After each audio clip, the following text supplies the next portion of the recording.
Ayun o, ako nga pala si Smart Smash, mahilig mang smash ng kalaban. So guys, kahit nga nawala ako ng ilang araw ay sinusuportahan pa din ako ng supporter ko na da. Solid supporter ko nga yan, shoutout at maraming salamat sa pagsuporta. Hindi ko man ma-replyan yung iba mo na comment pero na-appreciate ko. Siya nga lang yung nag-stay sa page ko kahit na minsan ay siya na lang yung nanunood sa mga video ko. Maraming salamat ka Smash kung sino ka man. Balik na nga tayo dito sa game dahil baka umiyak pa ako. Panoorin nyo nga kung paano ko patatahimikin yung mga kalaban dito dahil ang yayabang ng mga ta. Hindi ko na kaya to. Mayabang. Sing, sing, sing, sing, sing. Una pa nga lang ay ayaw na nam tayo pa kuhain ng minions na patay pa nga tayo. First turtle na nga at syempre dadalaw tayo dito at makikisali. Tignan nga natin kung sino mas malakas mag-repra.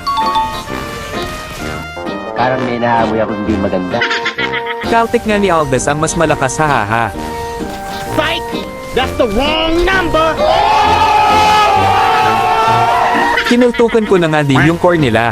Ang ganda nga ng early game namin dahil hindi makapalag ang mga kalaban. Nabigyan ko nga din si Brody dito. Tapos isusunod ko yung ayaw ako pa kuhain ng minions kanina, akala nga nito kaya niya ako. Mayabang.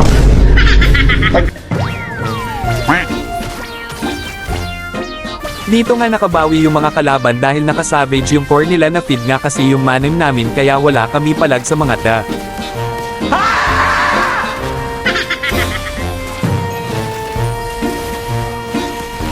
Sing, sing, sing, sing, sing! Oh no! Sumusuko na nga din yung mga kakampi ko. Pero sabi ko nga ay kaya't pinapalakas ko ang loob ng mga ta.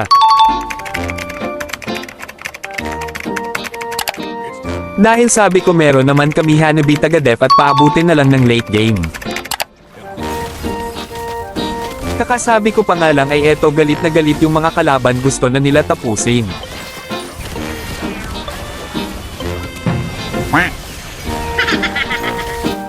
Parang may naamoy ako hindi maganda.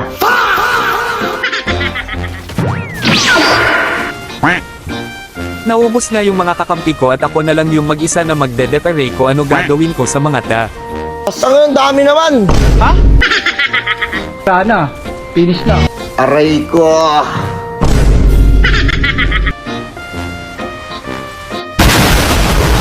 Kaya nga natapos na namang laban at natalo tayo sa digmaan na malalakas lang ang nakakalaban, na yun lang baby, mag-follow Pogi.